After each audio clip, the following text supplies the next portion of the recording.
사무엘상 28장 15절로부터 19절까지를 먼저 봉독하도록 하겠습니다.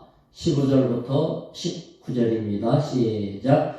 사무엘이 사울에게 이르되 내가 어찌하여 나를 불러 올려서 나를 성가시게 하느냐 하니 사울이 대답하되 나는 심히 다급하니이다. 블레셋 사람들은 나를 향하여 군대를 일으켰고 하나님은 나를 떠나서 다시는 선지자로도 꿈으로도 내게 대답하지 아니하시기로 내가 행할 일을 알아보려고 당신을 불러 올렸나이다 하더라. 사무엘이 이르되 여호와께서 너를 떠나 내 대적이 되셨거늘 내가 어찌하여 내게 묻느냐. 여호와께서 나를 통하여 말씀하신 대로 내게 행하사 나라를 내 손에서 떼어 내 이웃 다윗에게 주셨느니라. 네가 여호와의 목소리를 순종하지 아니하고 그의 진노를 아말렉에게 쏟지 아니하였으므로 여호와께서 오늘 이 일을 내게 행하셨고 여호와께서 이스라엘을 너와 함께 블레셋 사람들의 손에 넘기시리니 내일 너와 네 아들들이 너와 함께 있으리라. 여호와께서 또 이스라엘 군대를 블레셋 사람들의 손에 넘기시리라 하느니라. 아멘. 블레셋 사람 공격이 이제 시작됐고 사울은 어떻게 할지를 모르겠고 기도해도 응답도 없습니다. 그래서 이제 무당 찾아온 거죠. 사무엘 불러내라. 이 사무엘이 나왔어요. 사울이 그 앞에 엎드려가지고 사무엘에게 좀 도와달라 이제 이런 겁니다. 사무엘이 왜 이렇게 귀찮게 하느냐. 사울이 말하기를 응답이 없으니까 할 수 없이 이렇게 왔다 하면서 사무엘에게 사정을 얘기하죠. 그때 사무엘이 하는 말은 아니 내가 전에 말했지 않느냐 이거예요. 너 하나님 버렸기 때문에 하나님도 너를 버렸다고. 사무엘상 15장에 아말렉 전쟁에서 불순종했지 않습니까? 다 진멸을 해라. 그런데 막 약탈하고 순종하지 않고 심지어 제사도 혼자 지내버리고 얼마나 불신앙을 했습니까? 그런데다가 제사장 가면 다 죽였고 또 다윗 하나님이 세워 나갔는데 죽이려고 쫓아다니고 한두 가지가 아니죠. 그래서 사무엘이 하는 말은 네 왕의 자리는 뺏어서 다윗에게 이미 줬다고 하지 않았느냐. 이 사무엘이 귀신이 올라온 건데 사무엘은 아니에요. 이미 일어났던 일들이에요. 그러니까 귀신도 다 알죠. 귀신도 자기 계획을 갖고 어떻게 할 걸 알죠. 심판할 때면 하나님이 마귀를 시험의 도구, 심판의 도구로 쓰시는 거예요.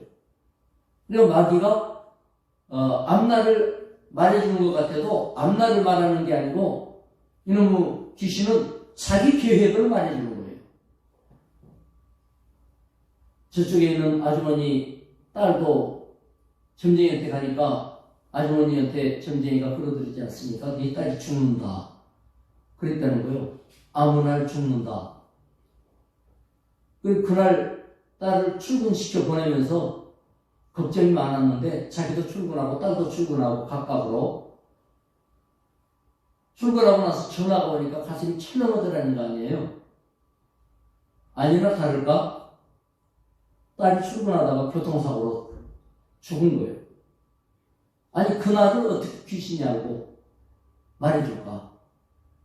그 귀신이 해코지할 계획을 갖고 있다가 말해주는 거예요. 너무너무 귀신을 잘 따르는 그 집. 도와줘야 될 거 아니에요? 근데 이런 귀신은 도와주는 게 아니고 더 어렵게 함으로써 자기가 붙잡아두는 거예요. 꼼짝마하게 붙잡아두는 거예요. 내 말 안 들으면 이렇게 된다. 그렇게 하려고. 그러니까 심판의 도구가 마귀인데 하나님이 하나님을 떠난 자에게 성령이 역사하지 않고 그냥 하나님을 떠난 자는 하나님이 고개를 돌려버리니까 마음대로 귀신이 역사하는 거예요. 그 사울왕도 하나님 고개를 돌리니까 마음대로 귀신이 역사하는 거예요. 심판의 도구로 이제 사단이 역사하는 거죠. 그래 죽을 것도 알려주고 이러는데 결국은 마귀가 어떻게 역사할 것인가를 말해주는 거예요. 그래서 너와 내 자식들이 다음 날 사무엘이 나와 함께 있을 거다 이 말은 뭐예요? 사무엘과 함께 있는 거는 사무엘이 이미 죽었는데 자식들과 함께 죽는다는 말 아닙니까? 이미 블레셋을 하나님의 도구로 삼으신 거예요. 심판의 도구로. 결정됐기 때문에 바꿔지지가 않아요. 하나님의 결정은 군복되지 않는다는 걸 알아야 됩니다. 그래서 죄악에 대한 하나님의 판결이 결정되기 전에 회개해야 돼요. 회개할 기회를 하나님이 많이 주셨거든요. 사무엘을 통해서 얼마큼 책망하고 이런 건 다 회개할 기회를 주신 건데 책망한 것만 섭섭한 거예요. 이래서 회개하지 않으니까 섭섭한 것만 남아가지고 더 삐뚤어졌죠. 이 은혜 받지 못한 사람은 책망도 못 받아들이고 축복도 못 감당해요. 은혜 받은 사람은 축복도 감당합니다. 책망도 감당해요. 야, 놀랍죠? 이 성령의 인도받는 사람은 마음에 안 들지만 주의 뜻은 분명하다. 순종해요. 성령의 인도 못 받는 사람은 마음에 들어도 순종을 안 해요. 신기하고 희한해요. 28장 20절부터 25절까지 한번 읽어보겠습니다. 20절부터 25절 시작. 사울이 갑자기 땅에 완전히 엎드러지니 이는 사무엘의 말로 말미암아 심히 두려워하며 또 그의 기력이 다하였으니 이는 그가 하루밤낮을 음식을 먹지 못하였음이니라. 그 여인이 사울에게 이르러 그가 심히 고통당함을 보고 그에게 이르되 여종이 왕의 말씀을 듣고 내 생명을 아끼지 아니하고 왕이 내게 이르신 말씀을 순종하였사오니 그런즉 청하건대 이제 당신도 여종의 말을 들으사 내가 왕 앞에 한 조각 떡을 드리게 하시고 왕은 잡수시고 길 가실 때에 기력을 얻으소서 하니 사울이 거절하여 이르되 내가 먹지 아니하겠노라 하니라. 그의 신하들과 여인이 강권하며 그들의 말을 듣고 땅에서 일어나 침상에 앉으니라. 여인이 집에 살진 송아지가 있으므로 그것을 급히 잡고 가루를 가져다가 뭉쳐 목요병을 만들고 구워서 사울 앞에와 그의 신하들 앞에 내놓으니 그들이 먹고 일어나서 그 밤에 가니라. 이제 사울이 자기 미래에 대해서 3일 형상을 한 귀신을 통해서 못 사는구나, 죽었구나, 우리 자식도 다 죽는구나. 이러면 살 맛이 나겠습니까? 그렇지 않아도 어제 하루 종일 못 먹었거든. 너무너무 힘들고 응답은 없지요. 전쟁은 터졌지요. 어떻게 해야 될지는 모르겠지요. 밥도 못 먹었단 말이에요. 그런데 이 사무엘의 마지막 모습이 얼마나 그야말로 절망적이고 비참한지 말도 할 수가 없어요.